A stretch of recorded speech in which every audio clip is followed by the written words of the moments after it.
मित्रों, नमस्कार। जय श्री कृष्ण, जय राम जी की। अध्याय 1। जंगल का बूढ़ा रक्षक गंगा के किनारे फैला।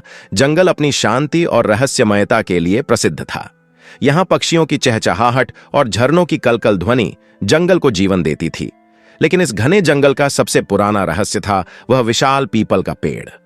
पीपल के नीचे एक सर्प रहता था। कोई उसे जंगल का रक्षक कहता तो कोई जहरीला दानव। किंवदंतियां थीं कि उसने अपने जीवन काल में सैकड़ों मनुष्यों को मारा था, लेकिन अब वह शांत था। जंगल के जीव जंतु उसे आदर से देखते थे, क्योंकि उसने कभी बिना कारण किसी को हानि नहीं पहुंचाई। इस बूढ़े सर्प की आंखों में उम्र का अनुभव और गहरी समझ झलकती थी। उसकी त्वचा पर समय ने अपने निशान छोड़े थे और उसकी चाल अब धीमी हो चुकी थी। वह अपने आसपास के जीवन को नष्ट करने के बजाय उसका संरक्षण करता था। लेकिन समय बदल रहा था। इंसानों का लालच जंगल के संतुलन को तोड़ने पर आमादा था। अध्याय 2। सपेरे का लालच। गांव में रघु नाम का सपेरा रहता था। वह एक कुशल कलाकार था, जिसकी बीन की धुन सुनकर सांप भी मंत्रमुग्ध हो जाते थे।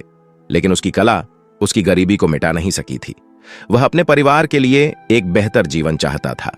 एक दिन उसने गांव के एक वृद्ध से सुना, उस जंगल में एक बूढ़ा सर्प है जिसकी आयु 100 वर्षों से भी अधिक है। उसका जहर इतना दुर्लभ है कि इसे बेचकर राजा भी बन सकता है। रघु के मन में लालच की चिंगारी भड़क उठी।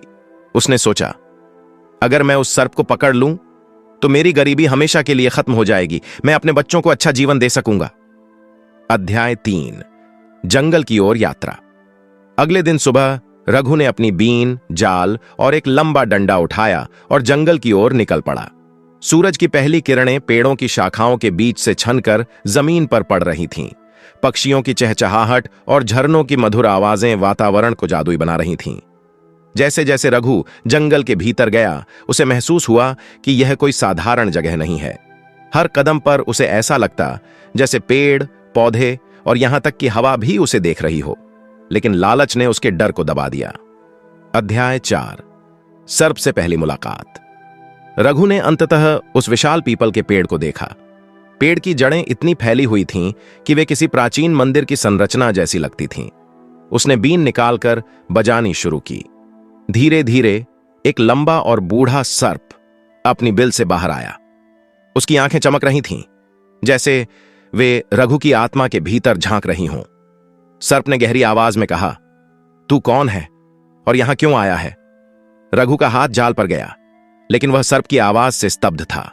उसने साहस जुटाकर कहा, मैं एक सपेरा हूं। मैं तुझे पकड़ने आया हूं।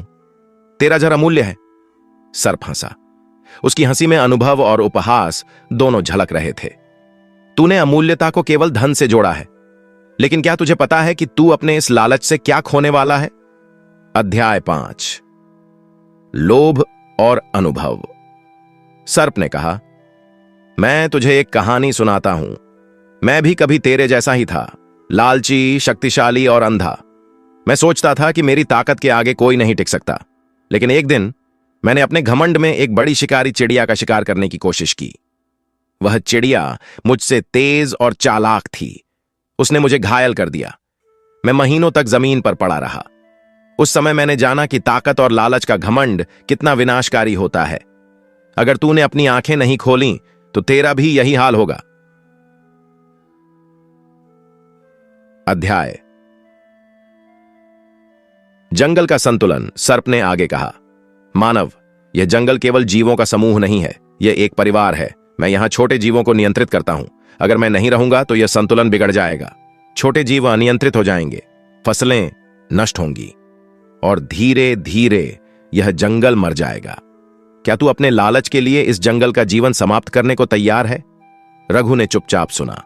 सर्प की बातें उसके दिल को छूने लगीं। अध्याय 7। असली अमीरी। सर्प ने कहा, तूने अमीरी का अर्थ नहीं समझा। धन केवल बाहरी सुख देता है। असली अमीरी वह है जो तेरे मन को संतोष दे। अगर तू अपनी कला में निपुण हो जाए और उसे ईमानदारी से इस्तेमाल करे तो तुझे कभी किसी को नुकसान पहुंचाने की जरूरत नहीं पड़ेगी। रघु ने पूछा, लेकिन मैं अपनी गरीबी से कैसे बच सकता हूं? सर्प ने उत्तर दिया, तू अपनी बीन की धुन को और मधुर बना, उसे ऐसा बना कि लोग उसे सुनकर अपनी चिंताएं भूल जाएं। तू देखेगा कि तेरा सम्मान बढ़ेगा और तेरा जीवन बेहतर हो जाएगा। अध्याय 8। आत्मबोध। रघु की आंखों में आंसू आ गए। उसने महसूस किया कि उसका लालच उसे गलत रास्ते पर ले जा रहा था। उसने अपना जाल फेंक दिया और सर्प से कहा, सर्पदेव, मैंने अपनी गलती समझ ली, मैं अब किसी जीव को नुकसान नहीं पहुंचाऊंगा। अध्याय 9। परिवर्तन का आरंभ। रघु गांव लौट आया और अपनी बीन की धुन को निखारने में जुट गया। वह गांव गांव जाकर लोगों का मनोरंजन करने लगा। उसकी धुन इतनी मधुर हो गई कि लोग उसे सुनने के लिए दूर दूर से आने लगे। धीरे धीरे उसका जीवन सुधरने लगा। अध्याय 10। जंगल का संरक्षक उधर। बूढ़ा सर्प अपने पीपल के पेड़ के नीचे शांति से जीता रहा। जंगल में जीवन का संतुलन बना रहा और सर्प ने कभी किसी को नुकसान नहीं पहुंचाया। निष्कर्ष, यह कहानी हमें सिखाती है कि लालच विनाश की ओर ले जाता है, जबकि ज्ञान, सहअस्तित्व और संतोष जीवन को सुंदर बनाते हैं। बूढ़े सर्प ने सपेरे को यह समझाया कि असली अमीरी केवल धन में नहीं, बल्कि संतोष और ईमानदारी में है।